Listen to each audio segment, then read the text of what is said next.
हमने पिछले लेक्चर में क्या कथा किए थे कि भगवान कृष्ण अक्रूर जी को हस्तिनापुर भेजे। क्यों? क्योंकि वे देखना चाहते थे कि धृतराष्ट्र वहां पर जो न्याय कर रहे हैं वो पांडवों के साथ और कौरवों के साथ में किस प्रकार का वो व्यवहार कर रहे हैं। हमने पिछले चैप्टर में ये सुना। फिर हमने देखा कि धृतराष्ट्र वैसे इतना बुरा आदमी वो नहीं था, लेकिन वो गलत संगत के कारण वो बुरा बन गया। तो उसको गलत संगत किसकी मिली? दुर्योधन, उसके बेटों की गलत संगत थी। बराबर है। फिर हमने ये भी देखा कि हमने कुछ 2-3 कहानियां बताई थी कि एक कौवा बीज लेकर उगता है, वो एक घंटा घर पे गिरता है, घंटा घर में फिर झाड़ आते हैं, तो जिसने आश्रय दिया उसी को वो ध्वस्त कर देता है। हमने वो एक कहानी सुनी। फिर एक हमने बोले कि समुद्र यात्रा में 5-6 दोस्त जा रहे थे, तो एक दोस्त बोला कि मैं मेरे जो नाव की सीट है उसके नीचे मैं ड्रिल कर रहा हूँ। तो बाकी लोगों ने पूछा कि ऐसे कैसे ड्रिल कर रहे? बोले भाई तुम कौन होते बोलने वाले? टिकट मेरी, ये सीट मेरी और ये ड्रिल मशीन भी मेरी। हाँ, तो हम तो डूबेंगे सनम, तुमको भी लेके डूबेंगे। हाँ, तो वो एक हमने सुना। फिर उसके बाद में हमारे जीवन का उद्देश्य क्या है? हमारा जीवन का उद्देश्य सिर्फ पैसा कमाना नहीं है। बराबर है। जैसा कि हम लोग आज के भौतिक जगत में देखते हैं कि कोई व्यक्ति सक्सेसफुल कितना है, तो उसका सिर्फ एक ही पैरामीटर है, क्या? कि उसके पास कितना पैसा है। लेकिन हमारे जो आचार्य है वो बोलते हैं ऐसा सोचना गलत है। हमने ये सोचना है कि वो व्यक्ति अगर उसको अच्छा इंसान बनना है तो वो 4 नई हैबिट्स, 4 नई आदतें वो कौन सी अपने आप में इम्बाइब करता है। मान के चलो कि हम लोग अगर भक्ति में हैं तो हम लोग भक्ति में 4 नई अच्छी चीजें हम क्या क्या डेवलप कर सकते हैं। तो क्या क्या डेवलप कर सकते हैं? सुबह जल्दी उठना, सुबह जल्दी उठ करके जपा करना, जपा करके हम लेक्चर सुन सकते हैं। बराबर है। फिर हम हमारे जो दैनिक दिन कार्य है उसकी प्लानिंग करना चाहिए। देखिए, भगवान ने सभी के लिए 24 घंटे बनाए। एक जो सड़क पर हमाली कर रहा है उसके लिए भी 24 घंटे है, और एक जो अंबानी और अडानी है उनके लिए भी 24 घंटे है। तो 24 घंटे को हमने प्लान कैसा करना है वो भी हमने देखना है कि हमारी प्लानिंग कैसी होती है। उसके पश्चात हम देखेंगे कि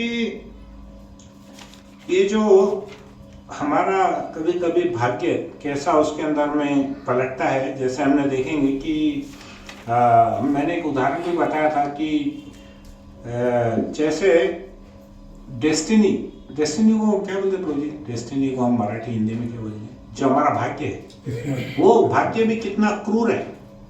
अब आप देखिए, हमने रामायण में सबको पता है कि राम राजा बनने वाले थे। एक रात्रि पहले वो राजा बनने वाले थे। हाँ, और क्या हुआ?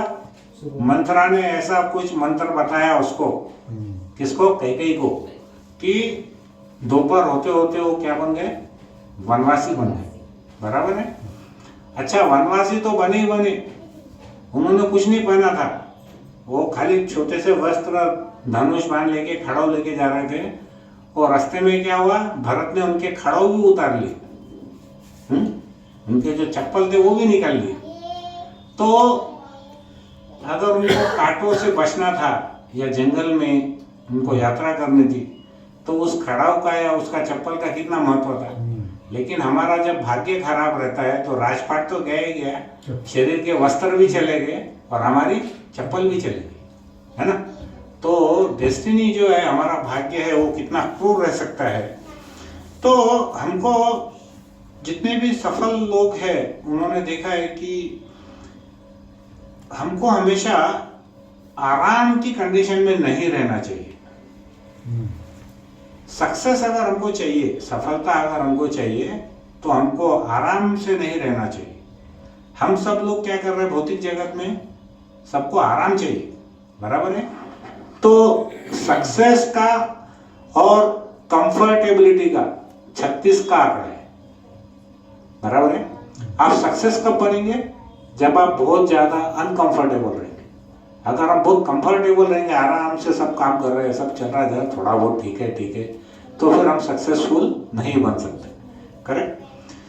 तो हम देखते हैं कि जो हमारे आसपास में 5-7 हमारे दोस्त रहते हैं, उससे लोग डिसाइड करते हैं कि इसका स्वभाव कैसा है, ये व्यक्ति कैसा है।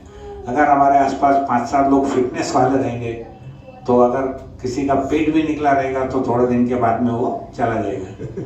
अगर कोई व्यक्ति किसी पैसे वाले के साथ में, रिच लोगों के साथ में रहेगा, तो डेफिनेटली कुछ महीने के बाद में वो भी लखपति बन जाएगा। बराबर है?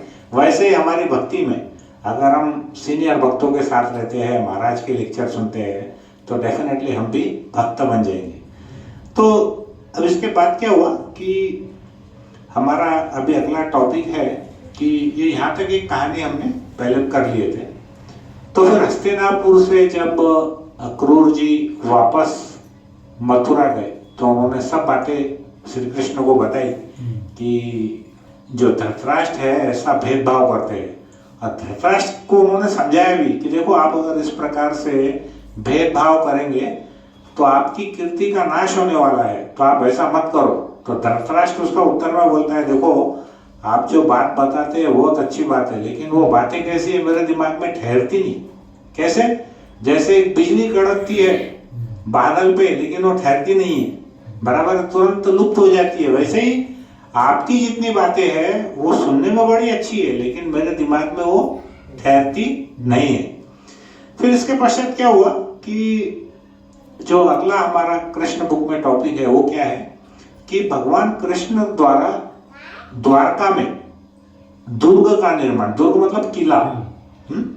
तो भगवान कृष्ण ने क्या किया, द्वारका में किला क्यों बनाया, हमको उसके बारे में अभी समझना है। तो आपको सबको मालूम है कि भगवान कृष्ण ने कंस का वध किए थे। कंस को कितनी रानियां थी? किसी को पता है? कृष्ण को, कंस को कितनी रानियां थी? कंस को 2 रानियां थी। उनका नाम क्या था? अस्ति और प्राप्ति। जो उसको, ये दोनों बहनें थी। तो 2 रानियां थी, अस्ति और प्राप्ति। और अस्ति और प्राप्ति के पिताजी का नाम क्या था? जरासंध। जरासंध कौन था? बहुत शक्तिशाली राजा था। किस प्रदेश का था वो? बिहार।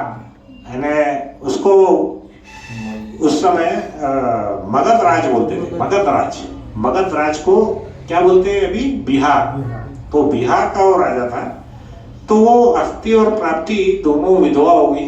तो उन्होंने अपने, ऐसा देखो शास्त्रों में बहुत अच्छा वर्णन है कि कोई भी स्त्री को हमेशा संरक्षण की जरूरत है। भगवान ने बाय नेचर कैसा बनाया है? पुरुष को फिजिकली स्ट्रांग बनाया है, माता जी को फिजिकली स्ट्रांग नहीं बनाया हुआ है, माता जी को दूसरी क्वालिटीज दी हो।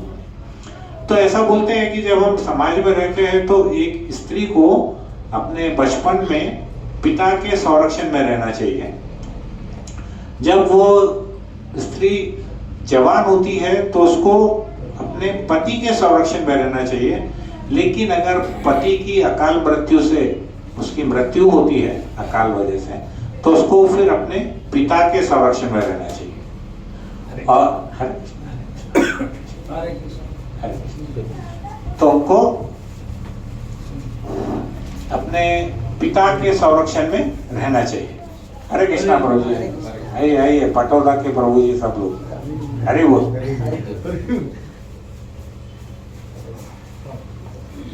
और अगर जब एक माता जी जब वृद्ध होती है तो उसको अपने पुत्र के संरक्षण में रहना चाहिए। तो क्या हुआ कि ये है हमारा वैदिक कल्चर।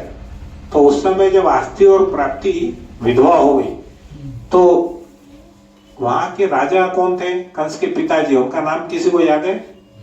कंस के पिताजी का नाम याद है किसी को? उनका नाम था उग्रसेन, राजा उग्रसेन। तो उनके पास तो कोई धन की कमी नहीं थी, लेकिन फिर भी हमारे वैदिक कल्चर के हिसाब से जो कंस की दोनों पत्नियां थी वो कहा गई अपने पिता के शरण में गई, पिता के पास आश्रय ली। पिता कौन थे उनके? जरासंध। तो दोनों लड़कियों ने, दोनों बेटियों ने अपने पिताजी को बहुत जोर जोर से रो रो करके अपना दुख सुनाया कि देखो ये यदुवंशी जो कृष्ण है, इसने क्या किया, उसके सगे मामा का खून कर दिया, वध कर दिया। कंस कौन था? कृष्ण का मामा था। तो उन्होंने बहुत जोर जोर से रोने लग गई, बहुत जोर जोर से उनको शिकायत की पिताजी को। पहले तो एक लड़की शिकायत करती थी तो उसका इफेक्ट थोड़ा आता था, लेकिन दो दो लड़कियां थी और दोनों ने एक ही साथ एक ही जैसी स्टोरी बताई उनके पिताजी को। तो जैसे ही जरासंध ने ये सब सुना तो एकदम आग बबूला हो गया। उसने उसी समय कसम खा ली कि कृष्ण तो यदुवंश का है, कृष्ण को तो छोड़ो, मैं पूरे यदुवंश का नाश कर दूंगा।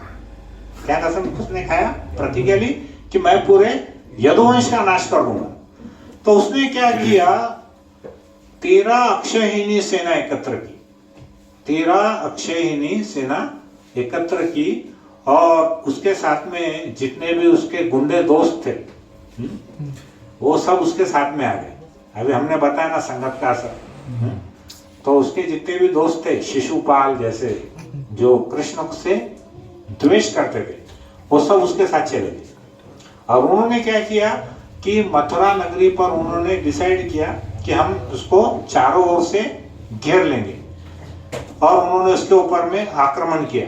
तो वो इतने सारे लोग, ऐसा लग रहा था जैसे एक समुद्र है ना, समुद्र और एक उसका किनारा रहता है, तो जैसे समुद्र का पूरा पानी किनारे पे आके कैसा उसको घेर लेता है तट को, वैसा लगने लग गया कि प्रभु इधर आओ, इधर आ जाओ, इधर भी आ सकते हैं। हाँ ये तो सबने क्या देखा कि वो जो इधर इधर आओ,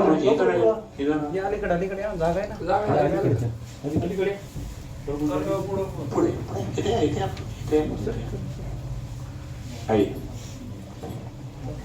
तो जो लेट आए उनको हम बताना चाह रहे हैं कि भगवान श्री कृष्ण ने द्वारका नगरी में किले का निर्माण क्यों किया।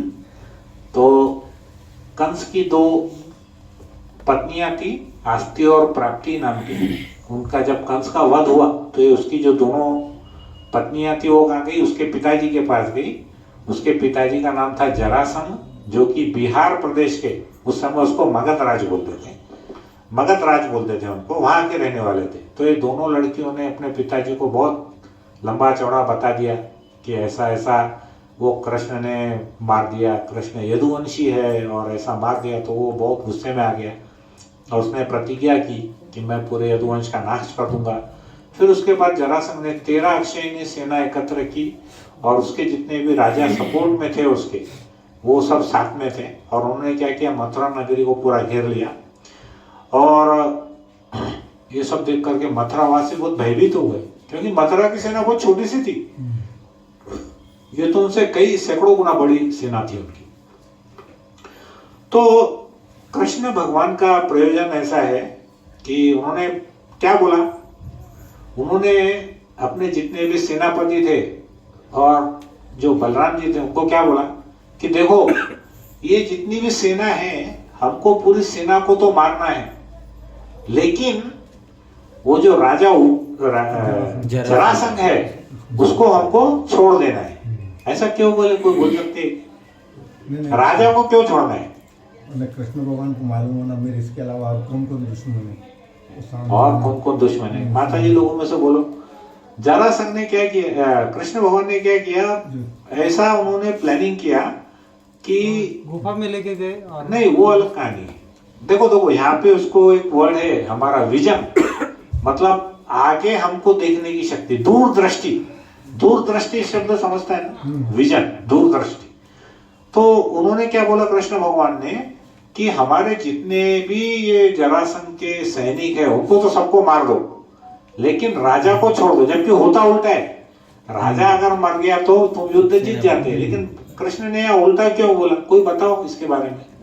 जरासंध बार बार आने वाला था सेना लेके।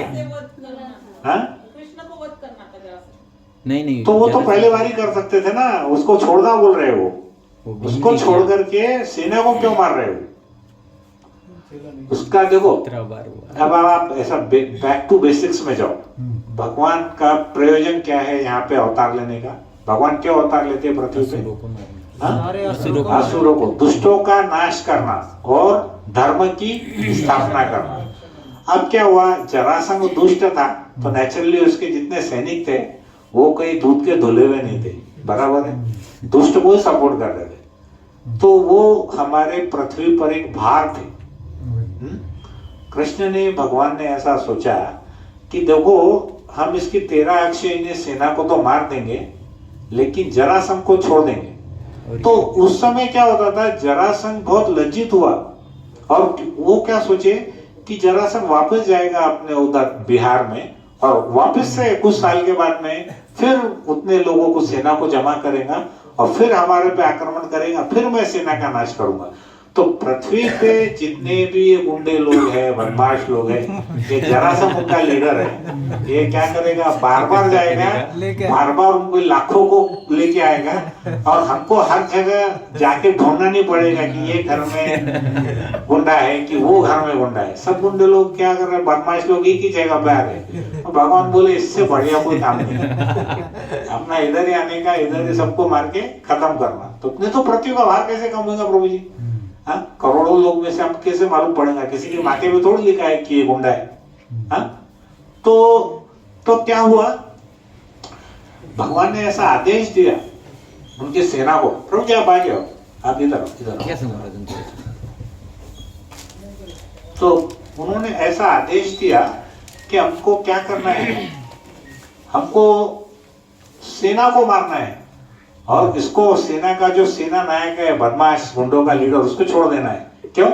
वो बार बार जाके नए नए गुंडे लेके आएगा। तो ऐसा उन्होंने क्या किया, कितनी बार आक्रमण किया उसने, जरासंध ने 17 बार आक्रमण किया। तो आप सोचो 17 गुणिले 13 अक्षयिणी सेना, बोले तो करोड़ों करोड़ों जो पृथ्वी पे भाग थे उनको भगवान ने नष्ट कर दिया। ठीक है, तो ये भगवान की दूरदृष्टि है।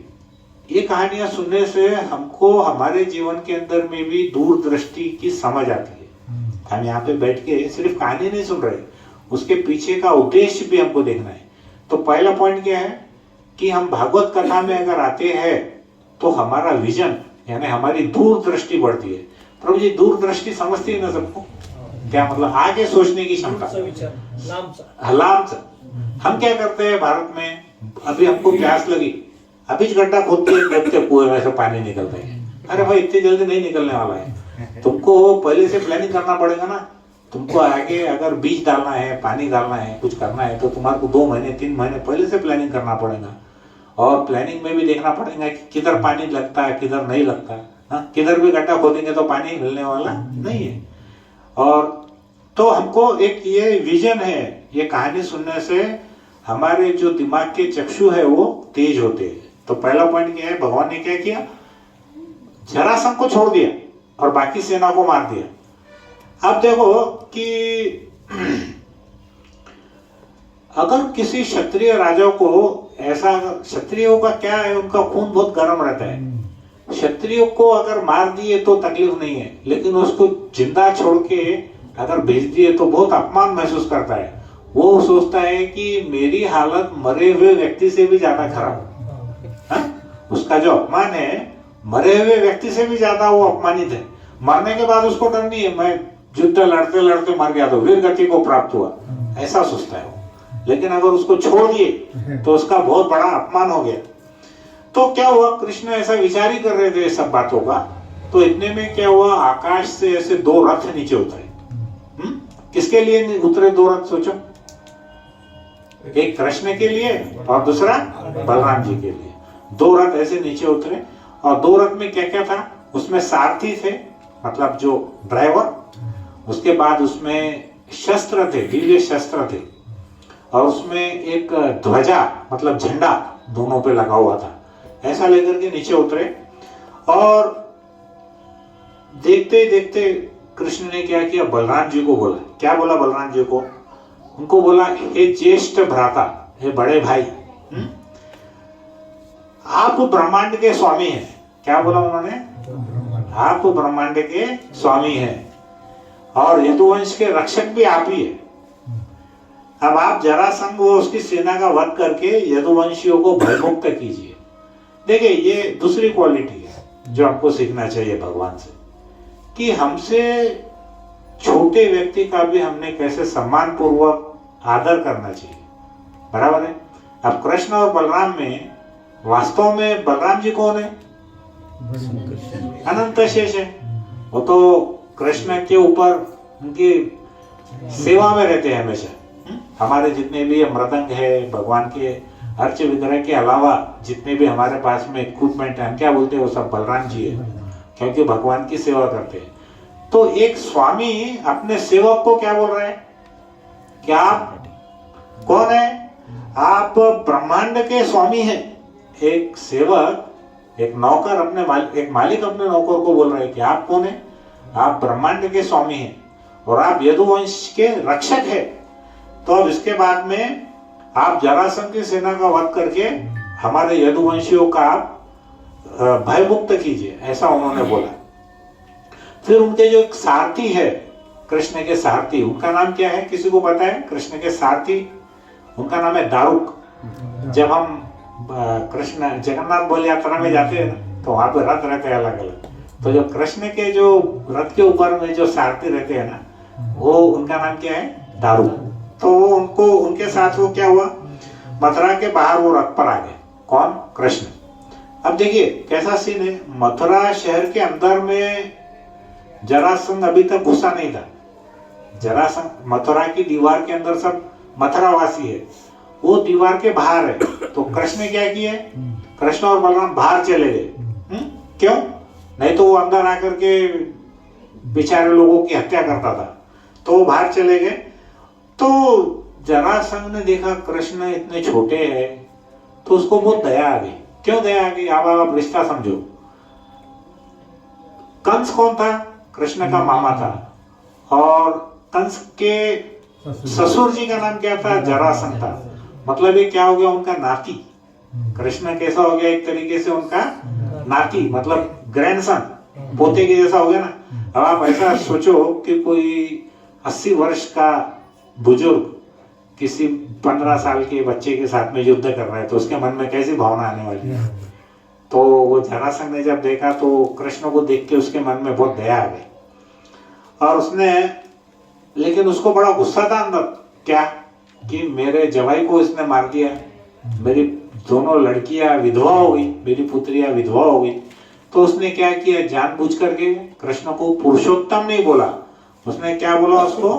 पुरुषाधम। पुरुषाधम और पुरुषोत्तम में क्या फर्क है? पुरुषोत्तम मतलब जो पुरुषों में उत्तम है, सबसे श्रेष्ठ है, वो पुरुषोत्तम है। पुरुषाधम मतलब क्या? जो पुरुषों में सबसे अधम है। तो उसने कृष्ण को बोल दिया कि तुम भाई अब हमारे इसमें तुम ही थर्ड क्लास मानुस आए, ऐसा। तो ऐसा पुरुषाधम बोल दिया, सोफिस्टिकेटेड गाली। तो क्योंकि उसका ऐसा सोचना था कि श्री कृष्ण ने अपने मामा का वध किया, इसलिए वो पुरुषाधम है। अपने सगे संबंधियों का कोई वध करता है क्या? नहीं करता। और मामा का मतलब इतना बड़ा, इतना खून का रिश्ता, और उसको उसने वध किया, इसलिए उसने उसको क्या घोषित किया कि ये कातिल है, घातक है। कौन? कृष्ण, जरासंध की नजरों में। किंतु कंस ने कितने सारे भांजों का वध किया था, कितने सारे लोगों का वध किया था, जरासंध को वो नहीं दिखा। आया ध्यान में? कृष्ण ने अपने मामा को मारा तो वो बहुत बुरा, लेकिन कंस ने हजारों लोगों को, लाखों लोगों को मारा है जो कि भांजे के समान थे, तो उसमें कोई उसको बुराई नहीं दिखी। तो इसमें क्या रहता है, जो असुर लोग रहते हैं उनकी जो मेंटेलिटी है, उनकी जो सोच है, वो ऐसी रहती है, अपने लिए एक कानून और दूसरों के लिए दूसरा कानून। मतलब अगर मेरे जवाई ने हजारों लोगों को मारा तो कोई गलत नहीं किया। मेरा जवाई मतलब कौन? कंस। हजारों लोगों को मार दिया, बच्चों को छोटे छोटे मार दिया, तो कोई गलती नहीं है। लेकिन कृष्ण ने उसके मामा को मारा, यानी मेरे जवाई को मारा, तो वो कातिल है, वो बदमाश है। तो ये जो असुरी व्यवहार है, वो क्या करते हैं असुर लोग? अपना दोष ढूंढने के बजाय वो दूसरों के दोष ढूंढते हैं। ये मेंटेलिटी कैसी है? असुर की, राक्षसी मेंटेलिटी है। हमको कभी भी दूसरों के दोष नहीं ढूंढना चाहिए, पहले हमने हमारे ही दोष देखना है कि हमारे अंदर में कितने दोष है। ठीक है, ये एक बात हमको यहाँ पे सीखने को मिलती। फिर उसको और एक प्रॉब्लम था कृष्ण से, वो कृष्ण को है ना क्षत्रिय नहीं समझता था, वो कृष्ण को वैश्य समझता था। वैश्य मतलब कौन? बनिया लोग जो क्या क्या काम करते हैं, बिजनेस करते हैं, कृषि पालन करते हैं, वो उस टाइप का। तो ऐसा क्यों समझता था? क्योंकि नंद बाबा उसके पिता थे। हालांकि वो जन्मा कहाँ से था? देवकी और वासुदेव का पुत्र था, वो क्षत्रिय थे, लेकिन वो बड़ा किसने किया था? नंद बाबा ने। तो इसलिए वो पुत्र किसका हुआ? नंद का पुत्र हुआ। तो उसको वो चूंकि वो वैश्य समाज के थे, इसलिए उसको क्या लगता था कि क्षत्रिय से लड़ेगा, वो वैश्य से नहीं लड़ेंगे। तो इसलिए वो बोलता था कि तू मेरे लायक नहीं है लड़ने के। पहला कारण क्या है कि तूने तेरे मामा को मारा, इसलिए तू लायक नहीं है। दूसरा कारण क्या है कि तू क्षत्रिय नहीं है, तू वैश्य है, तो मैं तेरे से नहीं लड़ूंगा।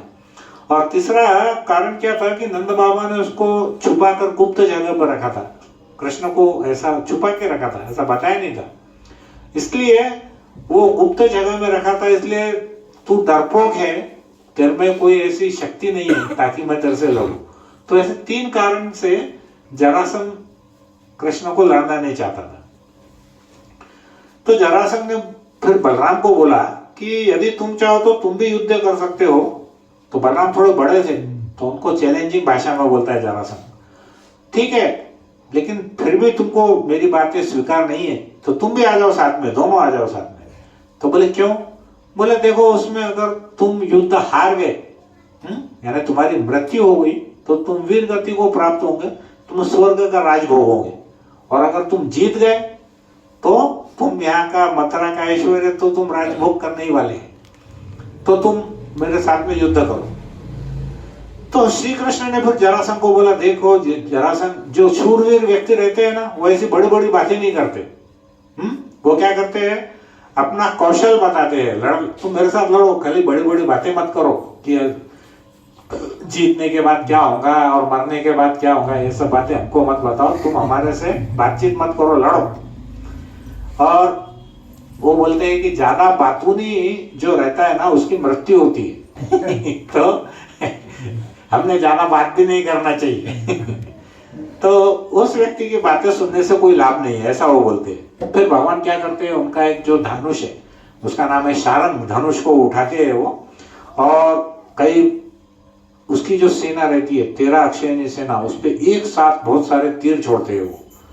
तो शास्त्र में ऐसा वर्णन है कि जितने भी वहां पर घोड़े थे, घोड़े वो मर गए, हाथियों के सर कट गए, जितनी सेना थी उनके हाथ या पैर कट गए। मतलब वहां पर पूरा जो नदी थी, वो नदी कैसी थी? खून की नदी थी। और उसमें एक हाथी, मतलब एक द्वीप के जैसा लग रहा था वो, छोटा द्वीप रहता है, आइलैंड, टापू क्या बोलते हैं मराठी में आइलैंड को? बेट। एक छोटा बेट के जैसा लग रहा था वो, सब इतने तैर रहे थे उसके ऊपर में। तो इतना घमासान उसके अंदर में युद्ध हुआ। और सबसे बड़े आश्चर्य की बात यह है कि कृष्ण की सेना तो बहुत छोटी थी, लेकिन फिर भी कृष्ण और बलराम के पराक्रम के कारण में जरासंध, उसमें उसकी सेना तो पूरी की पूरी मारी गई और जरासंध युद्ध हार गए। अब उन्होंने क्या किया, जरासंध को ऐसा रस्सियों से बांध दिए, जैसे जानवर को बांधते हैं वैसा। और उसको क्या किए, फिर कृष्ण ने क्या किया, जैसा पहले से प्लानिंग किया था, क्या किया कृष्ण ने? जरासंध को मारा कि छोड़ दिया? बोलो जो फिर। हाँ, क्यों छोड़ा? और सेना को लेके, गुंडों को लेके वो आएगा, है ना। तो उसने क्या किया, जरासंध को भगवान ने छोड़ दिया ताकि वो और लोगों को लेके आए।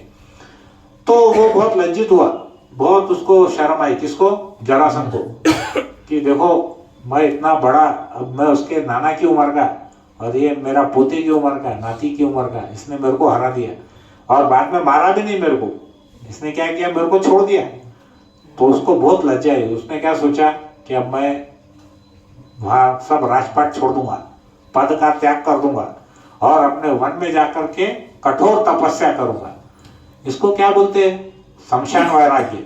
आता है कि नहीं? शमशान घाट में जाते हैं हम, जब हम देखते हैं अरे ये आदमी को जला रहे, इतना अच्छा आदमी था, ये था, हमको भी थोड़ी देर वैराग्य आता है कि अरे हमारा भी अंत ऐसे होने वाला है, ये सब होता है। वो शमशान से बाहर निकले कि उसको सामने वाले बोलते अरे मेरे 100 रुपए थे, क्या हुआ, दिए क्यों नहीं तुमने, हाँ? उसका क्या? तो ये उसको थोड़ा वैराग्य आ गया कि देखो मेरी सब सेना मारी गई, मैं अकेला बच गया, अभी मैं क्या करूंगा, मैं अभी सब छोड़ दूंगा, अभी बस हो गया मेरे जीवन का। लेकिन उसके जो बाकी के राजा थे, दोस्त राजा थे, उन्होंने क्या किया, उसको बोला अरे अरे अरे तुम ऐसा काम मत करो, इसमें तुम्हारी क्या गलती है, तुम्हारा टाइम ही खराब चल रहा है। क्या बोला उसको, तुम्हारा टाइम खराब चल रहा है, तुम्हारा दुर्भाग्य था, तुम्हारा टाइम खराब था इसलिए ऐसा हुआ। एक्चुअल में तुम तो इतने शूरवीर है, तुम्हारी सेना भी शूरवीर है, लेकिन तुम इसमें डरने की बात नहीं है, तुम वापस जाओ, अरे हम है ना तुम्हारे साथ में, हम वापस सेना एकत्रित करेंगे और अब फिर वापस, अरे ये बालक है दोनों, इनके पास में इतनी शक्ति नहीं है, ये तो अभी तकदीर से जीत गए। क्यों जीत गए, तुम्हारा टाइम खराब था, 7.5 चल रही, शनि महाराज चल रहा है, तो तुम्हारा टाइम खराब था, अपन वापस सेना जब एकत्रित कर लेंगे ना तो तुम्हारा कुछ होने वाला नहीं है, अपन जीतने वाले हैं। तो उसके जितने भी राजा थे, दोस्त, सबने उसको ढाढ़स बधाया, वो वापस उसको लेके गए वहां पे राज्य में, बिहार के, और उसको बहुत उन्होंने प्रेरित किया कि इसे तू हार मत मान, निराश मत हो। अब वो उधर चले गए। इधर क्या हुआ, मथुरा में बड़ा धूमधाम से सेलिब्रेशन हुआ, हाँ? जीत की खुशी में वहां पे जितने भी देवता थे स्वर्ग से उन्होंने फूल बरसाए, और वहां पर जितने भी कवि थे, नर्तकियां थी, और जितने भी पुरोहित थे उन्होंने वेद मंत्र गाए, नर्तकियों ने नाच किए, पूरे जितने भी शहर थे उसके ऊपर में उन्होंने गुलाब जल का और इत्र का छिड़काव किया, और वो सब घरों पर रंगीन पताकाएं लहराई उनकी। और जो माताजी थे उन्होंने क्या किए, बहुत सारी फूलों की मालाएं बनाई। तो जो रणभूमि में जितने भी आभूषण थे, उस समय ऐसा नहीं था कि सैनिक लोग अगर आ गए तो बहुत गरीब थे, ऐसा नहीं था, उनके पास भी सोने वोने के कुछ कंगन ये वो रहते थे, क्योंकि वो धनाढ्य समय था। जैसे हम लोग अभी लोहे वोहे के कुछ एक आधे कड़े वड़े पहन लेते, उस टाइम पे सब काय के पहनते थे, सोने के पहनते थे, हाँ? हम इधर कड़ा लोहे का पहन के, क्या उसको कुछ तो भी, उस समय वो लोग क्या पहनते थे, जिसकी जितनी बड़ी पोस्ट रहती थी उतने ज्यादा आभूषण पहन के युद्ध में आते थे वो लड़ने के लिए। तो कृष्ण के सैनिकों ने क्या किया, जितने भी आभूषण थे वो सब निकाल लिए, और निकाल करके किसको दिया उन्होंने भेंट, उन्होंने राजा उग्रसेन को भेंट दिए। कंस के मरने के बाद उसके राजा कौन बने वहां के, उनके पिताजी, उनका नाम था राजा उग्रसेन। तो उन्होंने as a token of respect, आदर के लिए उन्होंने क्या किया, जितने भी आभूषण थे सब उन्होंने राजा को दे दिए। जरासंध ने कितनी बार आक्रमण किया, टोटल 17 बार, और 17 के 17 बार वो हार गया, और वो मथुरा से वापस लौट गया। यहां तक कि अब एक कहानी है। अब दूसरी कहानी में बड़ा अच्छा ट्विस्ट है। यहाँ क्या होता है कि एक दक्षिण देश में एक राजा था, जिसका नाम क्या था, यवन देश का राजा था, उसका नाम था काल यवन। क्या था, काल यवन। अब ये जो काल यवन था, ये इसके आम में इसको क्या हुआ था, कोई अच्छा गर्ग मुनि का कुछ किस्सा है, कुछ कहानी थोड़ी लंबी हो जाने दीजिए। उसको कुछ विशेष भगवान से आशीर्वाद देवी देवताओं से मिला था कि उसको बहुत शक्तिशाली था।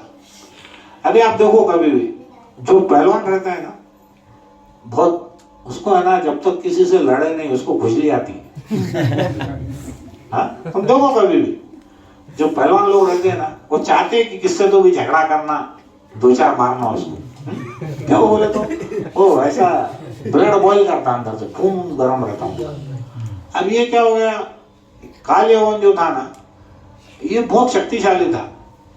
अब ये ढूंढते फिरता था सब जगह कि कौन किससे मैं फाइट करूं, किसके साथ में युद्ध करूं, लड़ाई करूं। पहले आपको ध्यान नहीं गया, एक हमारे चैतन्य चरितामृत में एक कैरेक्टर थे, केशव कश्मीरी। केशव कश्मीरी एक कैरेक्टर थे। वो क्या करते थे, वो शास्त्र में बहुत निपुण थे, तो उनको दिन भर खुजली होती थी कि मैं किसके साथ में शास्त्रार्थ करूं। और ढूंढते रहते थे, अरे ये शास्त्रार्थ कैसा है, ये होशियार है क्या, चलो इससे शास्त्रार्थ करेंगे। फिर उसको पहल दे रहे, देखो अगर हार गया। तू हार गया तो ये जो पत्र है, प्रमाण पत्र है, इस पे लिख के देना कि मैं हार गया। उसमें बड़ी खुशी लगती थी उसको। हाँ, वो ढूंढते ढूंढते चैतन्य महाप्रभु को पकड़ लिया बंगाल में। उनको बोला, मेरे को मालूम पड़ा तुम बहुत विद्वान है, तुमको विद्वान है ना, तो मेरे साथ में शास्त्रार्थ करो। सेम वैसा कि वैसा एक काल्यावान था, वो मेंटली थे, ये फिजिकली था। तो वो क्या किया, उधर जाकर के बोलने लगे, अरे मेरे को बताओ कौन सा राज्य पावरफुल है, उत्तर प्रदेश का, चलो वहां जाके लड़ेंगे। बोले नहीं नहीं, उत्तर प्रदेश में उतना दम नहीं। अच्छा अच्छा अच्छा, फिर किधर बिहार जाने का क्या, नहीं नहीं नहीं, वो ऐसा ढूंढते रहता था। उसको क्या हुआ, एक बार नारद जी टकरा गए। अब नारद जी का काम सबको मालूम है कैसा रहता है। नारद जी को पूछे, बोले नारद जी आप तो पूरा ब्रह्मांड में भ्रमण करते, अभी मेरे अंदर में इतनी ज्वाला लपट रही, मतलब मेरे को समझ नहीं आ रहा, मेरे को युद्ध करना है। तो पूरे पृथ्वी लोक पे ऐसा कौन व्यक्ति है जिसके साथ में मैं युद्ध कर सकता। नारद जी ने बिना सोचे समझे भूल दिया, अरे वो है ना, बोले यदुवंश में कृष्ण है ना, वो तुम्हारे टक्कर का है बोले। तो बोले नारद जी को पूछा, अरे बोले वो कृष्ण तो है लेकिन किधर मिलता हो, क्योंकि वो साउथ में था, उसको नहीं पता था। तो बोले वो उनका एक ही ठिकाना है, बोले मथुरा में जाओ, मथुरा में रहते बोले वो। तो बोले ऐसा कैसे, बोले अरे 17 बार जरासंध को हरा दिया। बोले अच्छा 17 बार हरा दिया, तो तुम्हारे टक्कर का कौन है, बोले कृष्ण, जाओ उधर लड़ो। वो उसको ये भाई अपना पूरा काल एवं 3 करोड़ सेना लेके, कितनी 3 करोड़ लोगों को लेके, 3 करोड़ की सेना लेके वो चला गया उधर मथुरा। मथुरा को पूरा घेर लिए। अच्छा अभी क्या हो गया, जरासंध के जो गुप्तचर थे उनको मालूम पड़ा कि अरे वो काल एवं करके कोई तो राजा आया 3 करोड़ सेना के लिए। और जरासंध बोला अभी 17 बारी मैं हार गया, 17 बारी मेरी सेना नष्ट हो गई, अब 18वीं बार मैं नहीं आऊंगा। तो उसने क्या किया, काल एवं को उधर मैसेज दिया कि भाई तुम उधर ही रुको, मैं भी उधर से आ रहा हूं। अब इधर से काल एवं और इधर से इसकी 13 अक्षयणी सेना, और इतना सा मत रहा। अब कृष्ण सोचे कि भाई अभी कैसा करेंगे, ये तो बड़ी गड़बड़ हो गई।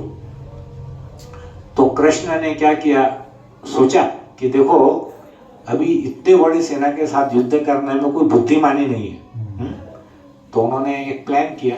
उन्होंने क्या किया, उन्होंने सोचा कि मैं एक ऐसा नगर बनाऊंगा कि जिसके अंदर में कोई द्विपद व्यक्ति, मतलब चाहे वो इंसान हो या फिर असुर हो, वो उस प्रदेश में जा नहीं सकता। तो उन्होंने क्या किया, ध्यान लगाया और फिर उनको ऐसा लगा कि सबसे सुरक्षित जगह कौन सी है, द्वारका का जो समुद्र है, उस समुद्र के अंदर में मैं अपनी नगरी बनाऊंगा।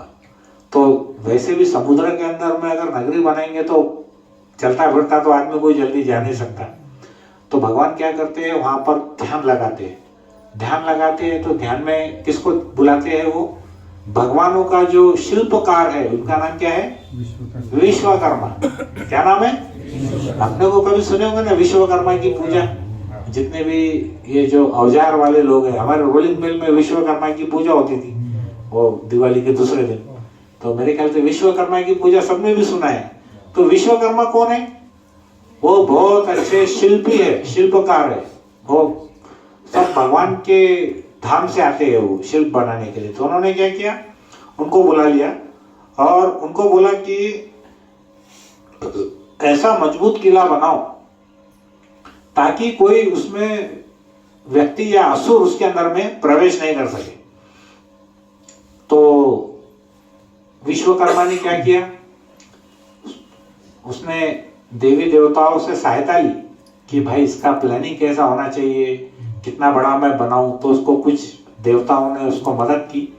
तो उसने क्या किया, 96 वर्ग माइल का, कितना 96 square mile, 96 mile by 96 mile, ऐसा उसने एक नगरी बना दिया। और वो नगरी के अंदर में क्या हुआ, दीवारें बहुत मजबूत थी और वो समुद्र के अंदर बनाए। आप मानते हैं क्या कि द्वारका वास्तव में समुद्र के अंदर बना? अभी भी उसके अवशेष निकल अभी भी उसके अवशेष वहां पे निकलते हैं अंदर से। कहाँ पे, वो समुद्र के अंदर से। तो उसने क्या किया कि ऐसा जब उसने बना दिया तो जो शिल्पकार विश्वकर्मा था वैसा कोई शिल्पकार उसको बना नहीं सकता दूसरा कोई व्यक्ति। अब ये संभव है क्या, ये पॉसिबल है क्या समुद्र के अंदर बनाना? नहीं है। अब उसका मैं एक प्रश्न पूछता आपको, इतने बड़े बड़े जो ग्रह है हमारे पूरे वातावरण में, बिना किसी सपोर्ट के, बिना किसी टीके के वो घूमते, वो कैसे घूमते?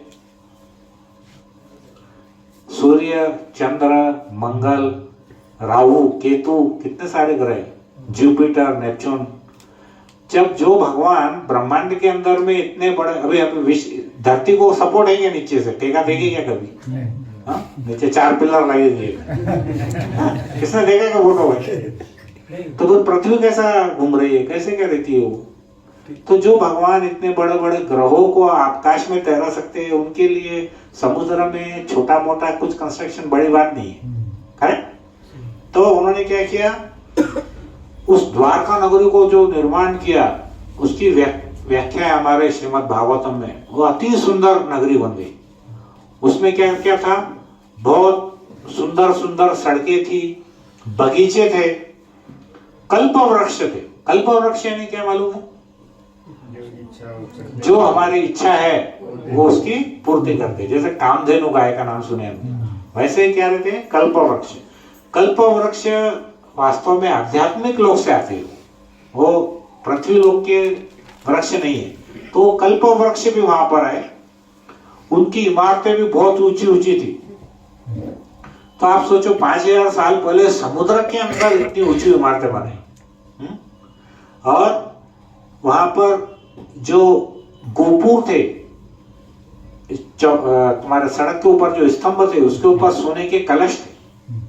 और क्या था, सोने चांदी के बड़े बड़े जो पात्र थे, उसमें सब घर में अन्न रहता था। जो अनाज रखते थे ना, वो सोने और चांदी के पात्र में रखते थे। और सभी घरों में क्या था, विष्णु की मूर्ति थी। और घर में भी क्या था, रत्न आभूषण रहते थे। तो जब देवताओं ने देखा कि अरे हमारे भगवान कृष्ण का ये द्वारका नगरी का निर्माण हो गया, तो सभी देवता क्या किए, अपने लिए उनके लिए एक एक उपहार लेकर के आए, गिफ्ट। हम जैसे किसी को मिलने जाते हैं तो कुछ उपहार लेके जाते हैं, वैसे उपहार लेके आए। तो उन्होंने क्या क्या उपहार लाए, किसी ने पारिजात का फूल लेके आए, किसी ने एक, उनको सुधर्मा नाम का एक सभा भवन था, मालूम है आपको? सुधर्मा सभा भवन एक ऐसा हॉल था कि जिसके अंदर में जो भी व्यक्ति बैठ जाए उसको कभी भूख और प्यास नहीं लगती। मतलब अगर मान के चलो ये सुधर्मा भवन होता तो हम यहाँ पर 1 महीने तक कथा करते और आप लोग सोते नहीं, आप लोगों को प्यास नहीं लगती, आपको प्रसाद की भी याद नहीं आती थी। और उसमें कोई व्यक्ति बूढ़ा नहीं होता, उस सुधर्मा सभा भवन में कोई व्यक्ति बूढ़ा नहीं होता। अगर समझो किसको ऐसा लगता है कि भाई मेरे को बुढ़ापा नहीं चाहिए, अगर वो सुधर्मा भवन में परमानेंट रह गया तो उसको बुढ़ापा भी नहीं आता था। तो वो सुधर्मा भवन भी उनको भेंट में मिला। फिर उसके बाद वरुण देवता ने क्या किए, जो हवा के देवता है, उन्होंने एक सफेद घोड़ा दिया उनको। वो घोड़ा कैसा था, मन की गति से चलता था। अब मान के चलो आप यहाँ पे बैठे घोड़े पे, आप बोले डायरेक्ट दिल्ली में मोदी जी के घर पे उतारो, तो क्या करता था, सीधा लेके जाता था मोदी जी के ऊपर। तो सिक्योरिटी वाले कुछ भी तुमको मारे पीटे वाला बात है भाई। देखो उसका काम खाली तुमको पहुंचाना है, सेफ्टी तो तुम्हारी देखो। तो ऐसा सफेद घोड़ा था जो मन की गति से जाता था। और जो वहां पे उनका कोषाध्यक्ष था कुबेर, उसने क्या किया, उनको जो 8 सिद्धियां प्राप्त करने की कला दी। ऐसे जितने भी अभी हमारे देवी देवता कितने हैं और शास्त्रों में 33 करोड़ देवी देवता, सबने कुछ ना कुछ गिफ्ट लाए। अब आप सोचो 33 करोड़ गिफ्ट अगर वहां आ गए तो वो जो द्वारका है वो कैसा बन गया होगा। वो जो द्वारका नगरी थी वो ब्रह्मांड में अद्वितीय बन गई। मतलब उसके जैसा सुंदर कोई नगर ही नहीं था, इतना सुंदर बन गया वो। तो उसने क्या किया, सबने क्या किया, अपने अपने सामर्थ्य के अनुसार, अपने अपनी कैपेसिटी के अनुसार भगवान की सेवा की। तो इससे हमको क्या सीखने को मिलता है कि हमने भी अपने अपने सामर्थ्य और कैपेसिटी के अनुसार भगवान की सेवा करना चाहिए। ठीक है, मान के चलिए हम अभी यंग है, तो हम ज्यादा सेवा करें, बुढ़ापा आ गया, अगर हमारा शरीर क्षीण हो गया, लेकिन हमारे से सेवा नहीं भी होती तब भी हमने सेवा करनी चाहिए। देखिए हमको क्या बोलते हैं लोग, अरे प्रभु जी, मैं जब और 15 साल पहले की बात थी, जब शायद मैं 40 साल का हूँ, जब मेरे को बोलते थे अरे बोले इतने यंग में क्यों भक्ति कर रहे, हाँ जवानी में क्यों भक्ति कर रहे। तो एक मेरे ग्रैंडफादर थे, दादाजी थे, वो कजिन दादाजी थे, तो मैंने उनको पूछा दादाजी आप तो अभी 70 साल के हैं, आप कर लो। अरे नहीं नहीं अभी इतना जल्दी क्या है। और सबसे बात ये हुई दुख की कि वो उसके 8 महीने के बाद में ही वो दुनिया छोड़ के चले गए, है ना। तो हमको जब हम भगवान को फूल अर्पित करते हैं तो हम ताजे फूल अर्पित करते हैं या बासी फूल अर्पित करते हैं। इसलिए भगवान को हमारी जवानी देना चाहिए। क्या देना चाहिए? जवानी देना। बुढ़ापे में तो वैसे भी कुछ काम नहीं है, तुम बासी हो गए, मुरझा गए, तुम्हारी कोई वैल्यू नहीं है, तुम आके बोले भगवान के चरणों में लो, हम आगे भगवान बोलेंगे तुम्हारे वैसे भी क्या दूसरा रास्ता, इधर नहीं पड़े रहते तो सड़क पर पड़े रहते। What is the big deal? उसमें है क्या? तुम जवान है, सब करने में समर्थ है, तब तुम भगवान को अपना जवानी अर्पित किए तो मतलब है। बुढ़ापे में तो ऑप्शन ही नहीं है हमको, उसमें गए क्या नहीं गए क्या कौन पूछने वाला है? किसको भी पूछो, अरे प्रभु जी जवानी में अभी क्या किधर नाक में लग गए हरे कृष्णा ये क्या? अब लोगों के साथ में रहने के बाद अपने को लगता है अरे यार अपन पागल हो गए क्या थोड़े, ये बहुत होशियार है। फिर वो क्या कर रहे हैं, देख रहे टीवी देख रहे, मैगजीन पढ़ रहे, गप्पे मार रहे, बहुत नहीं काम है हमको, और क्या करने वाले दूसरा। तो मेरा थोड़ा पैर में क्रैम्प है। तो क्या हुआ कि इस प्रकार कृष्ण ने क्या किया, मथुरा वासियों को रातों रात वहां से स्थानांतरित कर दिया। कहां से? मथुरा से। कैसा? द्वारका में। अब आप सोचो, अभी हम यहाँ बैठे मंठा में, ये प्रभु जी अपना मस्त आ गए रेडियोलॉजी करके, अच्छा बिजनेस होगा, बोले आज कोई पेशेंट आ गए, सो गए, सवेरे मालूम पड़ा द्वारका में चले गए, पूरी की पूरी फैमिली उधर भी रेडियोलॉजी का धंधा है गया। तो क्या हो गया, भगवान ने क्या कि सबको ऐसा उठा के लेके चले गए, और उनकी जो एक देवी है योग माया, उनको क्या बोले कि सबका माइंड ऐसा फिरा दो कि किसको याद ही नहीं रहना कि पहले कहाँ थे। तो जितने भी लोग द्वारका में गए वो ऐसे रह रहे थे वहां पे जैसे हजारों साल से रह रहे थे, उनको किसको कुछ ध्यान में ही नहीं आया कि वो पहले मथुरा में थे। ये सब भगवान की जादू। तो उन्होंने क्या किया, उसके पश्चात श्री कृष्ण ने वहां पर उनको कर दिया, और वहां के नगर पिता किसको बनाए? हमारे पालक मंत्री, द्वारका के पालक मंत्री कौन थे मालूम है? बलराम जी। कौन थे पालक मंत्री?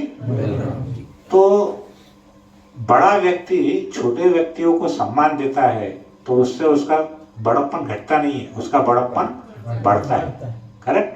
तो हमारे से छोटे व्यक्तियों को भी हमने सम्मान देना चाहिए, ज्यादा सम्मान देना चाहिए। तो प्रभु जी में कितना टाइम है? 10-15 मिनट कर सकते हैं क्या? तो उसके पश्चात क्या हुआ, भगवान तो वहां चले गए। अब 2 लोग इन पे आक्रमण करने वाले थे। पहले का नाम क्या था बोलो? वो दूसरा था, पहला कौन था? काल्यवन पहला था। कितने सैनिकों को लेके आया था? 3 करोड़। सिर्फ 3 करोड़। और मथुरा इतना था, 3 करोड़ लोगों के लेके आया था। मेरे को तो ऐसा लगता है फू करके ऐसा उड़ाते थे तो मथुरा के लोग उड़ जाते थे बेचारे। 3 करोड़ लोग किसको बोले? 3 करोड़ ये, और वो 13 अक्षयणी सेना लेके वो भाई साहब और आ गए उधर। कौन? जरासंध। अब दोनों यहाँ पर आ गए तो क्या हुआ, भगवान ने सोचा कि पहले एक से निपटते। काल्यवन पहले आ गया था तो भगवान क्या किए, मथुरा के बाहर उनका रथ खड़ा था, वो रथ से नीचे उतर गए, और रथ से नीचे उतर के वो पैदल पैदल चलने लग गए। तो काल्यवन के सैनिकों ने बोले अरे यही कृष्ण है। तो काल्यवन ने देखा अरे ये तो बहुत झूठे दिख रहे, कोई क्या है बोले ये। लेकिन उसको कृष्ण की जब उसने ध्यान से दर्शन किया तो बड़ा मंत्रमुग्ध हो गया वो देख करके। उसने देखा कि गले में वैजयंती माला, उनके सीने के ऊपर में श्रीवत्स का चिन्ह था लक्ष्मी जी का। फिर उसने देखा कि उनके जो नयन है, नाक, आंखें जो थी कमल नयन, कमल के जो पत्ते के, लोटस कमल के समान थी उनकी आंखें। तो उनके पूरी वेशभूषा को देखकर ही समझ गया कि ये होना चाहिए, जैसा नारद जी ने बताया था ना उसको किससे लड़ना है। तो उसने पूछा था कि मैं पहचानूंगा कैसे कृष्ण को, तो उन्होंने बता दिए थे कि वो वैजयंती माला पहनते हैं, श्रीवत्स चिन्ह है और उनके जो आंखें हैं कमल नयन है, ऐसी सब बातें नारद जी ने बताए थे उसको। तो ये देखते बार बार पहचान लिया, अरे वो अपने को नारद जी ने बताया थे ना, ये तो वैसे ही दिख रहे सेम। तो ये सोचने लग गया कि इन्होंने शस्त्र नहीं उठाए, ये रथ में नहीं बैठे, तो मैं भी वैसे ही करूंगा। उतना तो उसके अंदर में एथिक्स था क्या कि वो सोचा कि ये पैदल चल रहे तो अपन भी पैदल चलो। अब इन्होंने शस्त्र नहीं उठाए तो मैं भी शस्त्र नहीं उठाता। उसको अपनी शक्ति पे इतना नाश था, इतना उस पे घमंड था कि गर्व था। उसने क्या सोचा कि कृष्ण को तो मैं ऐसे ही पकड़ लूंगा। अब कृष्ण क्या करते थे, उसके सामने सामने चलने लगे, ये पीछे पीछे चलने लगे।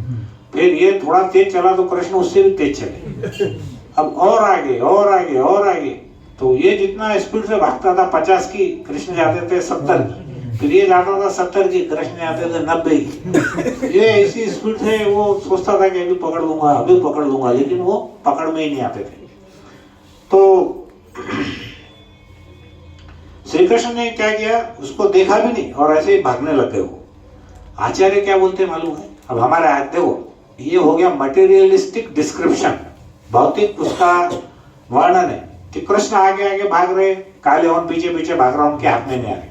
अब जो हमारे महान आचार्य है उनका देखने का तरीका कैसा है, देखो वो भी बहुत मजेदार है। उनका क्या बोलना है मालूम है क्या, कृष्ण जो है ये किसी योगी के मन की तीव्र गति से भी पकड़े नहीं जा सकते। कृष्ण को पकड़ने के लिए क्या चाहिए, उनको केवल भक्ति से पकड़ सकते हैं। हाँ, जैसे बड़े बड़े जो योगी है, योगी जो उनको क्या रहती, सिद्धियां रहती, आकाश में उड़ते। हमारे राधानाथ स्वामी महाराज की जो बुक है उसके अंदर उन्होंने लिखा हुआ है, वो कौन सा था प्रभु जी बुक का नाम, जर्नी होम, तुषार पथिक जर्नी होम। उसमें महाराज ने वर्णन किया, देखो जब हिमालय में जाते हैं वो नागा बाबा, हाँ नागा बाबा, वो कहाँ थे, ऐसे आकाश में हवा में बैठे थे। तो जितने भी ये जो योगी है, योगी लोग कितना भी स्पीड से जाए तो वो भगवान उनके पास कहाँ पकड़ में आते। लेकिन जो एक शुद्ध भक्त है, जो भगवान की भक्ति करता, सरेंडर होकर शरणागति करता, भगवान उसकी पकड़ में आते। उसका उदाहरण क्या था, जो हमने अभी पिछले बार देखा कार्तिक मास में, यशोदा मैया है ना, यशोदा मैया की पकड़ में आ गई कि नहीं, लास्ट में वो 2 अंगुल छोटी पड़ गई थी जब, लेकिन वो पकड़े गए यशोदा मैया। यशोदा मैया कौन थी, भगवान की बहुत बड़ी भक्त थी उनके पिछले जन्म में, इसीलिए तो भगवान उनके यहाँ पुत्र रूप में आए थे। तो यहाँ पे आचार्य बोलते हैं कि काल यवन क्यों नहीं पकड़ सकता था भगवान को, क्योंकि काल यवन भक्त नहीं था। करेक्ट। तो श्री कृष्ण ने क्या किया, काल यवन को भक्ति का अभ्यास भी नहीं था, तो भगवान क्या किए, काल यवन को जाते जाते एक गुफा की ओर लेके गए, और वो गुफा में उसने जब अंदर गुफा में घुसे तो काल यवन को बहुत ज्यादा गुस्सा आ गया। अब बोला, अरे कृष्ण, मुझे तो नारद ने बोला था कि तुम बहुत शक्तिशाली हो, लेकिन तुम तो नंबर 1 के कायर हो, बुजदिल हो। ये इधर जाकर गुफा के अंदर में काय को घुस के छुप रहे, तुम मेरे साथ में द्वंद्व युद्ध करो, इधर गुफा में क्यों अंदर जा रहे।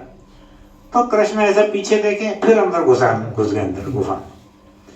तो वहां पे क्या हुआ, वो तीव्रता से और कृष्ण के पीछे पीछे पीछे पीछे भागने लगा, लेकिन कृष्ण क्या हुआ, एकदम से अदृश्य ओझल हो गए।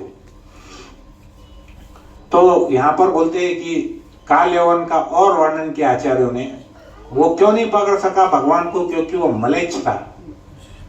मलेच्छ ब्राह्मण, क्षत्रिय, वैश्य, शूद्र और उसके नीचे मलेच्छ और चांडाल, जो कुत्तों का मांस खाते हैं उसको क्या बोलते हैं, चांडाल। चाइना में सभी है,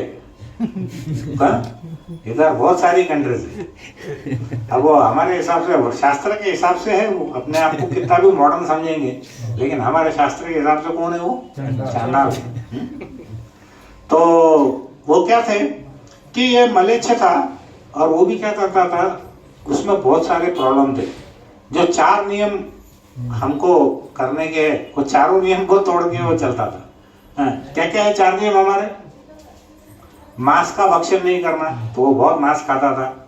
जुआ नहीं खेलना, जुआ खेलता था। नशा नहीं करना, वो खूब शराब पीता था। अवैध संग नहीं करना, पर स्त्री गमन नहीं करना, वो बहुत स्त्री संग करता था।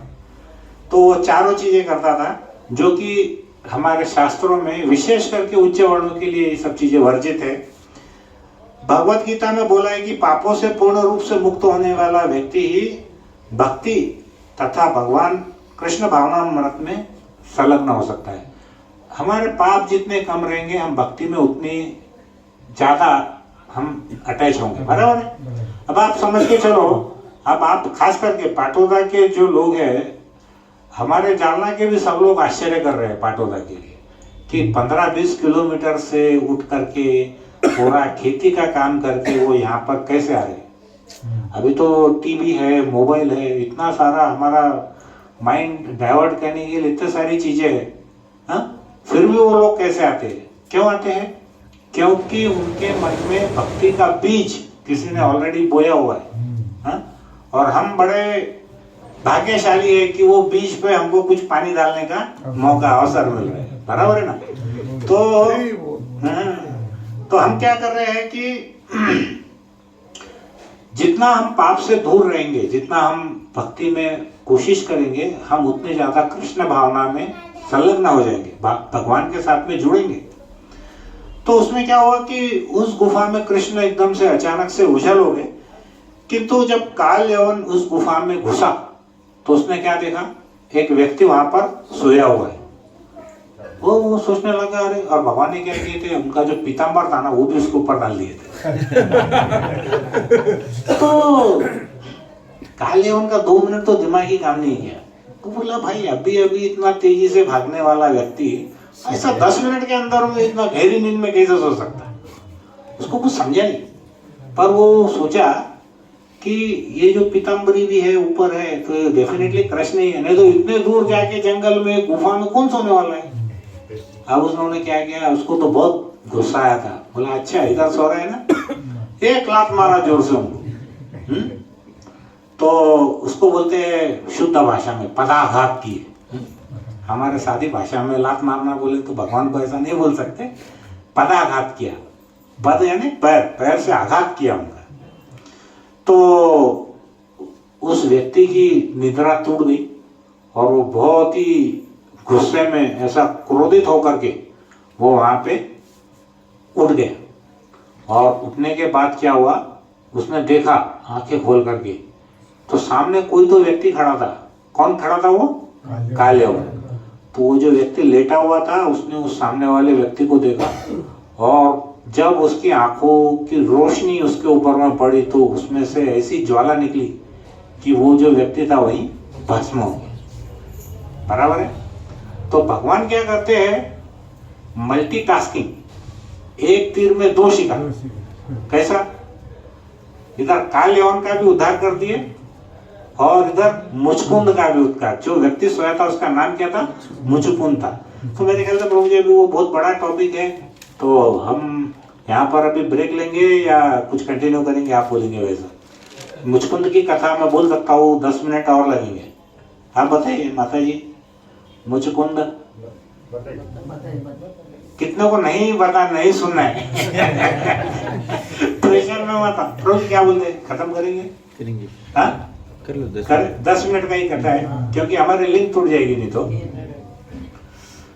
पिछले बार मैं आया था ना, तो हमारे प्रभु जी क्या किए, 2-3 बार ऐसा घड़ी को देखे जो पते मैं बोला, भाई अभी जिस टाइम घड़ी देंगे वहीं रुक जाएंगे,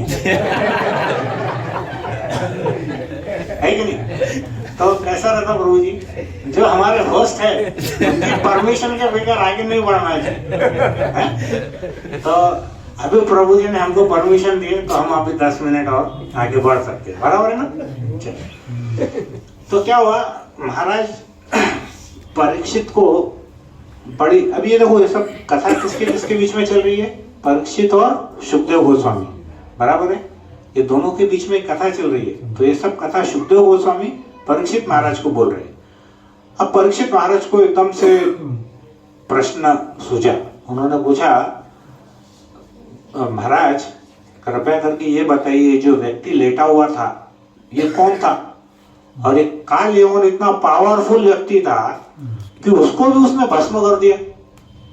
तो आप बताओ कि ये कौन था और वहां पे शयन क्यों कर रहा था, सो क्यों रहा था वो, और उसको इतनी शक्ति कहां से आ गई कि उसके दृष्टिपात करने से ही वो काल यवन जितना बलशाली विशालकाय जो व्यक्ति था वो भस्म हो गया। तो उसको देखो प्रभु जी, बीच बीच में क्वेश्चन पूछना, ताकि है ना जो वक्ता है उसको लगता है कि सामने वाले सो नहीं रहे करके। इससे सीखो। एक आधा प्रश्न ऐसे ही पूछ लेने का जिसका आंसर तुमको मालूम भी रहते। बाकी के लोग जो सोते रहते उनको लगता है अरे वो ये प्रभु जी ने प्रश्न पूछेगा, तो जरा नींद उड़ जाती उसकी। तो उन्होंने पूछा, तो सुखदेव गोस्वामी ने उत्तर दिया कि ये जो व्यक्ति था ये इक्ष्वाकु वंश में जन्म हुआ था, जिसमें भगवान रामचंद्र का जन्म हुआ था। वही वंश में, इक्ष्वाकु वंश में ये व्यक्ति का जन्म हुआ। ये महापुरुष था और इसका नाम था मुचुकन। क्या नाम था? मुचुकन। वो वैदिक सिद्धांतों का बहुत दृढ़ता से पालन करता था, मतलब भगवान का बहुत बड़ा भक्त था, वेद शास्त्रों के हिसाब से चलता था। और वो इतना बलशाली था कि असुरों से युद्ध करते समय, पहले हमने देखे ना, दानों में मतलब देवताओं में और असुरों में हमेशा युद्ध होता था, सुर और असुर में युद्ध होता था। तो एक समय ऐसा हो गया था कि जो असुर लोग थे, राक्षस लोग थे, वो बहुत पावरफुल हो गए। वो बार बार क्या करते थे? देवताओं को हराते थे। तो राजा इंद्र ने इनके पास जाकर के मुचकुंद को प्रार्थना किया, मतलब ये देवताओं से भी कितना ज्यादा शक्तिशाली था। उसको प्रार्थना किया कि आप हमारे लिए युद्ध करो और इन असुरों का नाश करो। तो क्या हुआ, देवताओं का जो सेनापति था उसका नाम था कार्तिकेय, जो शिव जी के पुत्र है ना कार्तिकेय, वो कौन है? देवताओं के सेनापति है। तो उन्होंने जब देखा कि मुचकुंद हमारे लिए इतने वर्षों तक, कई सैकड़ों हजारों वर्ष तक का वो लड़ते रहा, तो वो बहुत प्रसन्न हो गया। और उन्होंने क्या किया, मुचकुंद को पूछा कि हे राजन, आपने हमेशा हमारे लिए अपना बलिदान किया है। किसके लिए? देवताओं के लिए, है ना। और आपने अपने राज्य का, परिवार का और अपने संतान का, सगे संबंधियों का, सबका त्याग कर दिया। तो क्या हुआ कि उन्होंने बोला कि आप इतने हजारों साल से लड़ रहे हैं कि पृथ्वी लोक पे आपके जितने सगे संबंधी थे, जितने आपके राज्य के मंत्री थे, आपके जितने पुत्र थे, आपकी पत्नियां थी, वो सबका सब अभी स्वर्गवास हो चुके हैं। उनको मालूम ही नहीं पड़ा, मतलब ऐसे हजारों साल से वो युद्ध लड़ रहे थे। तो उन्होंने बोला कि हम आपके बहुत ऋणी हैं और हम चाहते हैं कि आप हमसे कोई वरदान मांगिए, लेकिन एक वरदान छोड़ करके। बोले कौन सा वरदान? तो बोले कि आप हमसे मुक्ति नहीं मांग सकते। मुक्ति? बोले क्यों? तो मुक्ति प्रदान करने वाले कौन है? भगवान कृष्ण। इसलिए भगवान का दूसरा नाम क्या है? मुकुंद। मुकुंद यानी क्या? जो मुक्ति प्रदान कर सकते हैं। तो बोलते हैं कि महाराज, राजन, हम आपके बहुत आभारी है और हम चाहते हैं कि आप हमसे वरदान मांगो ताकि हमारा कुछ ऋण हम उतार सके। ऐसा जब बोलने के बाद में फिर वो राजा मुचकुंद थोड़ा सोचने लगे। फिर उन्होंने बोला कि देखो राजन, वैसे तो मुझे किसी चीज की अब इच्छा नहीं है, लेकिन फिर भी अगर आप चाहते हैं तो मैं एक्चुअली इतने हजारों सालों से लड़ते लड़ते मैं बहुत ज्यादा थक गया हूं। तो मुझे आप ऐसी नींद प्रदान कीजिए कि जिसमें मैं चैन से सोता रहूं और मेरी नींद में कोई विघ्न न डाले, कोई डिस्टर्ब नहीं करे। और किसी ने अगर विघ्न डाला तो मेरा दृष्टिपात अगर उस पर हो गया तो वो वहीं पर भस्म हो जाए, ऐसा मुझको वरदान दो। तो कार्तिकेय जो देवताओं के सेनापति थे बोले तथास्तु, कोई बात नहीं है। तो आप जाकर के किसी गुफा में जाकर के आप सो जाओ, आपको कोई वहां पे विघ्न नहीं डालने वाला है। जैसे कोई जानवर है, सर्प है, ये भी तो विघ्न डाल सकते थे, लेकिन वो कोई भी उनको विघ्न नहीं डाले। तो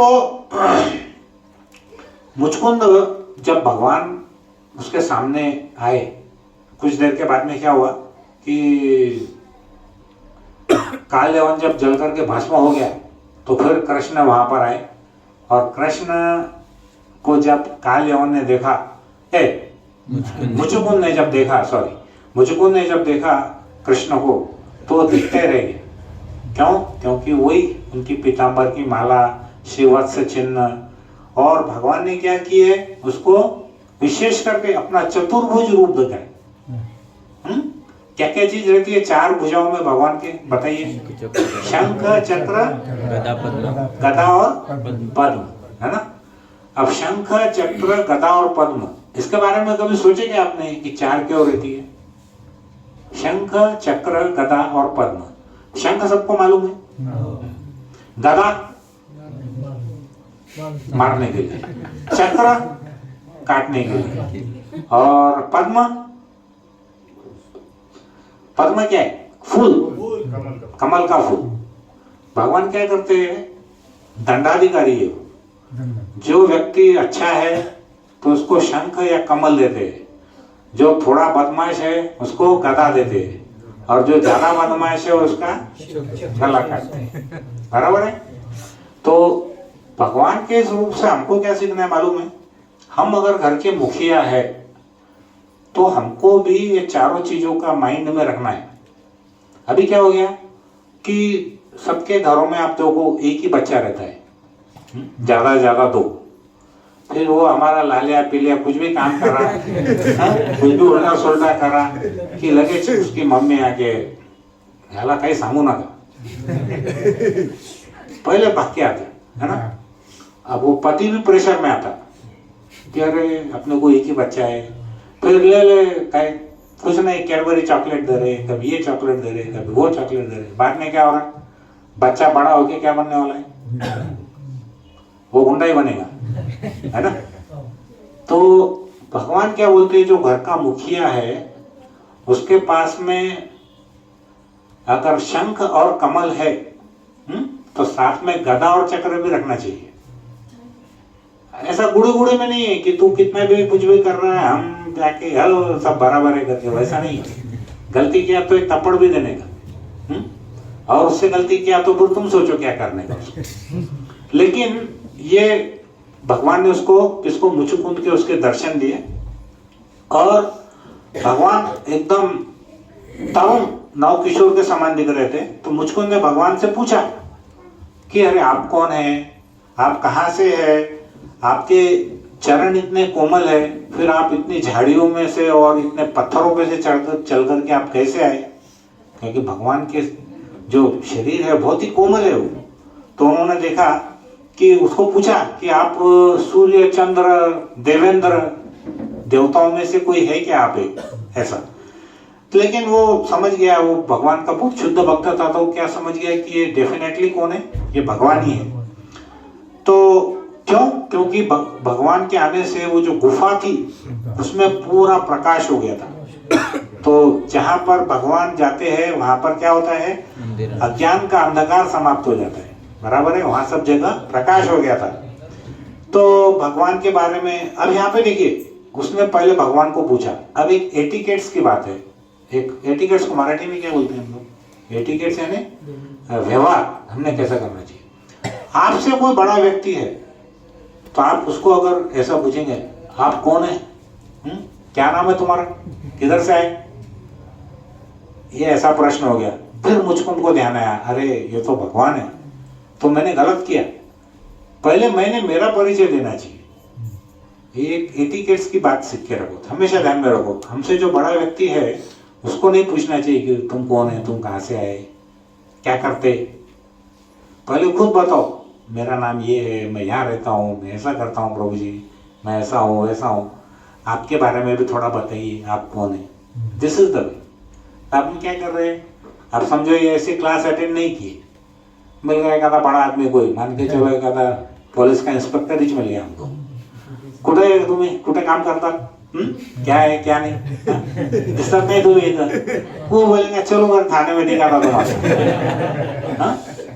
तो हमने क्या करना है, पहले अपना परिचय देना है। तो इसने क्या किया, पहले फिर बोला कि प्रभु मैं इक्ष्वाकु वंश से हूं और मेरे जितने भी पूर्वज थे वो बहुत महान थे, लेकिन मैं उतना महान नहीं हूं, मैं साधारण हूं, मैं उतना वो नहीं। हालांकि वो साधारण थे क्या? नहीं थे।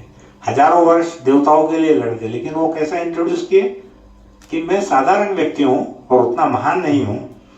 और मेरे पिताजी का नाम मानधाता था और मेरे दादाजी का नाम, आजोबा का नाम युवनाश्व था।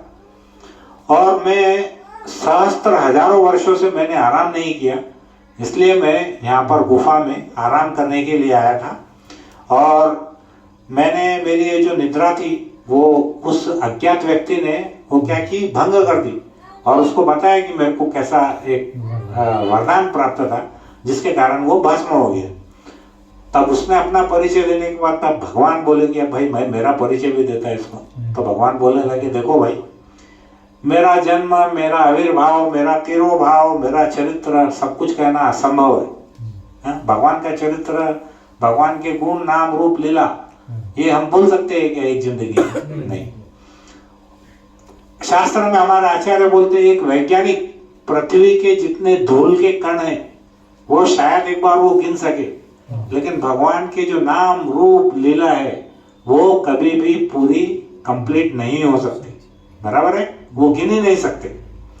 तो बोलते हैं कि भगवान बोलते हैं कि मैं क्यों आया यहाँ पे, असुरों का नाश करने और धर्म की स्थापना करने के लिए मैं यहाँ पे आया हूँ। मेरा यदुवंश में जन्म हुआ और मैं वसुदेव का पुत्र हूँ। तुम मेरे महान भक्त हो, इसलिए तुम मुझसे कुछ वर मांग सकते हो। अब देखो, पहले देवताओं ने पूछे मुझको वर मांगो, तो उसने क्या वर मांगा? मेरे को खाली नींद चाहिए। अब इसमें दूसरे बार कृष्ण भगवान उसको पूछ रहे कि भाई तुम वर मांगो। तो उसने बोला कि देखो, उसको मुचकुंद को गर्ग मुनि की भविष्यवाणी याद आई पहले की। तो समझ गया कि ये स्वयं कौन है? भगवान कृष्ण है, जो कि मुक्ति भी प्रदान कर सकते हैं। लेकिन उसने क्या किया, कुछ मांगने से पहले भगवान के पैरों में गिर गया वो और भगवान के पैर पकड़ करके वो भगवान की स्तुति करने लगा। अब इसमें क्या है प्रभु जी, मुचकुंद की प्रार्थनाएं हैं, वो हम अगले सेशन में लेंगे कि मुचकुंद क्या क्या प्रार्थना करता है। अब आप सोचो कि हम यहाँ बैठे और भगवान कृष्ण आ गए, तो तुमको बोले मांगो, क्या मांगते? तो तुम तैयार है कि अभी क्या मांगेंगे? सोचो ना जरा। ऐसे भगवान कृष्ण ढप से आ गए, चलो सब बोलो लाइन से क्या क्या मांगेंगे, क्या क्या होना। हमारे को समझ में ही नहीं आने वाला क्या मांगना है।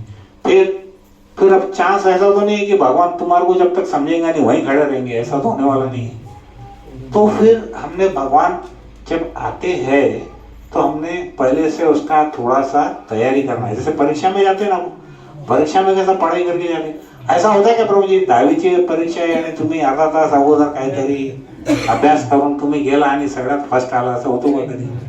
नहीं होता। तो हमको पहले क्या करना पड़ता है, उसका साल भर परीक्षा लेनी पड़ती है।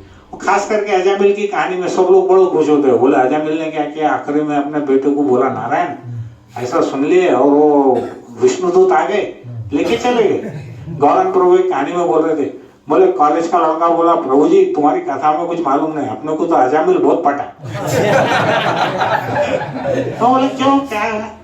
बोले मस्त जिंदगी में मजा किया। बोले मरने के बाद में बोले टाइम आएगा, मुंह से नारायण बोला, झट से बोले भगवत धाम चलेगा। है क्या नहीं? बोले इधर भी मजा, उधर भी मजा। तो ऐसा एक्चुअली शास्त्र में एक का तो वर्णन है, लेकिन उसके पीछे अजामिल कौन था, उसका बैकग्राउंड क्या था, उसके पिछले जन्मों में उसने क्या किया, वो भी हमको मालूम नहीं है। तो ऐसा हमारे साथ में होने वाला नहीं है 100%। तो ऐसे गलत फहमी में मत रहो कि हमारे को भी ऐसा आखिरी